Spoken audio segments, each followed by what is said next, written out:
everybody, coming at you live from the UFC 324 weigh-ins. There is the stage right behind me where we had quite a bit of drama unfold on that stage. Now, fortunately, the main event is still on. Paddy Pimblett made weight. In fact, he came in underweight at 324 pounds.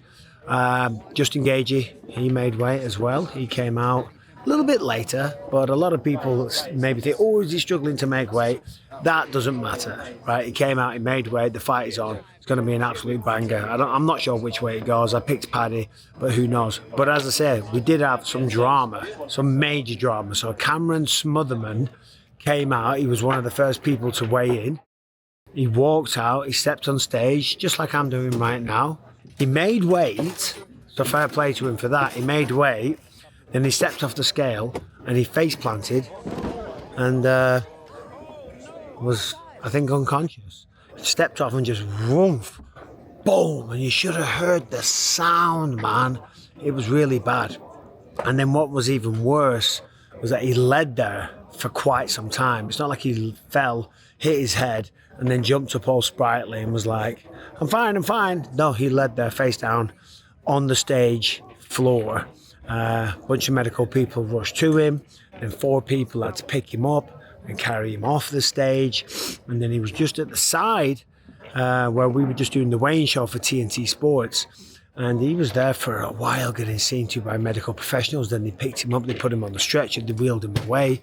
And then by the time they were wheeling him away, he had his face, what's up, Don? There he had his face in his hands like, oh, I don't believe this, because the fight's cancelled. Officially, the fight is cancelled, but he would have known right then and there that this is done. You know, you can't have a fighter walking out on stage, passing out, stumbling, smacking his head, and then go out the next day and fight in a combat sport like mixed martial arts in the UFC at the highest level. And fighter safety is always paramount. So that fight was always going to be off. And the thing was that Ricky Turcios, his opponent, was the next person to weigh in. In fact, no, it was Modestas Bukauskas, but then it was Ricky Turcios. And you're like, Jesus Christ, I've just made weight. My opponent's just knocked himself out. So, yeah, that was a little bit shocking. I mean, the thing is, you know, we cut a lot of weight, right? They always have done. I never used to at the start of my career. Famously, when I fought Elvis Sinisic at UFC 70, I had a triple quarter pounder with cheese, burger and a fries the night before.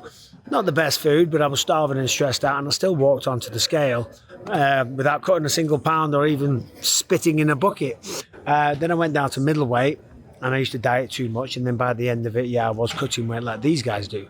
But these guys now in this modern era, they're cutting more and more weight. I did some interviews this week, and they're all like cutting 17 pounds. You know, they're really pushing the boundaries of what is safe. And of course, who knows what it was? Maybe he had low blood pressure. But when you're cutting that amount of weight, you are almost on the verge of death. That's just a fact. You push yourself to a limit, you dehydrate yourself so much, you remove all the nutrients, all the electrolytes, and your body's like, it's on its last legs. And obviously that's what we saw, because his legs gave out, he face planted, and that was that. The fight is off.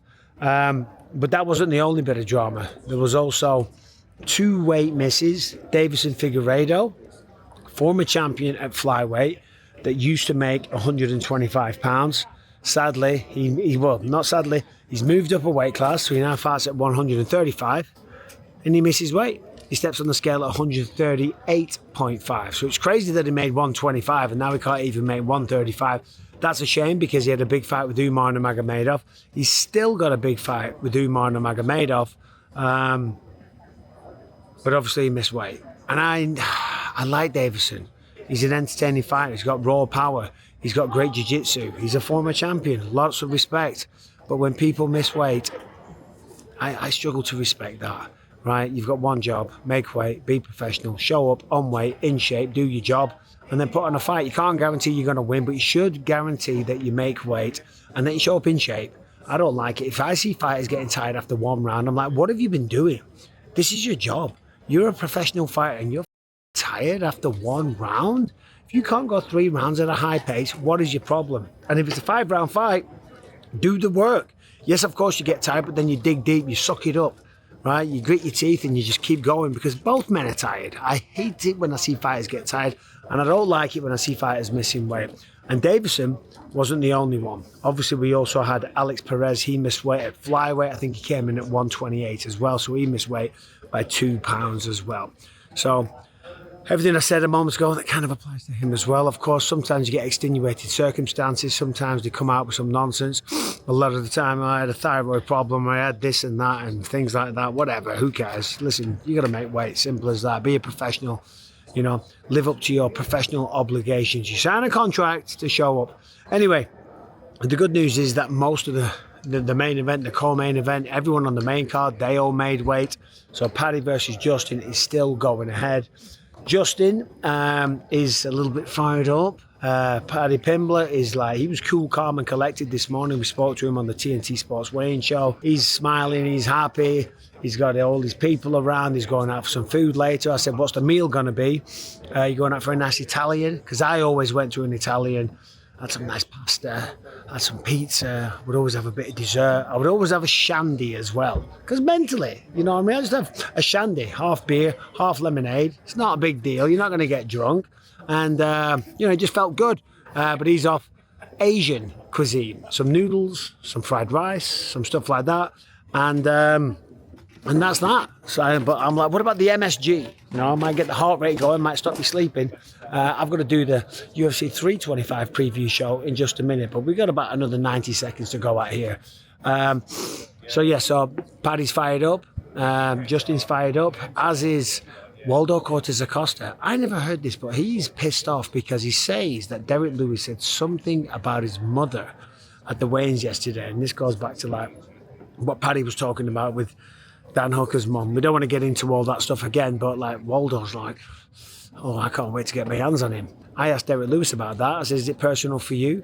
He said, it's always personal for me. And I get that point. It's a fight. You're trying to knock each other out. This man's trying to take away your hopes and dreams, trying to take away the potential of you being a champion. He's trying to knock you out in front of the entire world. The stakes could not be any higher. So it's always personal. And that's when, in my day, I was always talking shit because it was personal. I'm like, this guy thinks he can fight me. He thinks he can beat me. He's going to step in an octagon and try and punch me in the face, turn my lights out, kick me in the head, knee me in the face, choke me out unconscious, which sadly has happened. All of those things have happened. I've had a head kick. I've had a right hand that knocked me out, and I have been choked out. It doesn't feel good. So yeah, of course, you take it personal. But anyway, atmosphere here in Las Vegas is building up. Just did the TNT Sports Weighing Show. Got to do the UFC ceremonial weighing show in just a little bit. What else have I got on? Then I'm doing a demo in the Octagon. We're going to break down Justin versus Paddy and what either man might try and do. I'm working with Chris Weidman and Dominic Cruz. So we've got an all-star lineup on the UFC desk this weekend for the first one on Paramount Sports in the new era. I'm getting looks over here. They're like, we got to do the 325 preview show. I'm here with the boys. Adam Catchall. How are we doing, Adam? You're talking to your people here. I'm speaking to my people. Letting them know. The Fight Disciples crew are in. Nick Pete in the house as well. Nick, how's those chap lips treating you? You know what? I'm just thickening on the old chap. I'm telling you. I told my wife, I said, I looked at your lips and I felt for you. Yeah. They're crackling, they're blistering at the seams. You know what's worse than his lips? The way that the man used to dress. But he's got a stylist these days. His wife is telling him how to dress. Right, anyway, the producer's looking at me, giving me the evils. Got to go. Guys, you got to make way and you got to tune in. And by the way, you got to subscribe and ring that goddamn bell. See you in a bit. Bye-bye.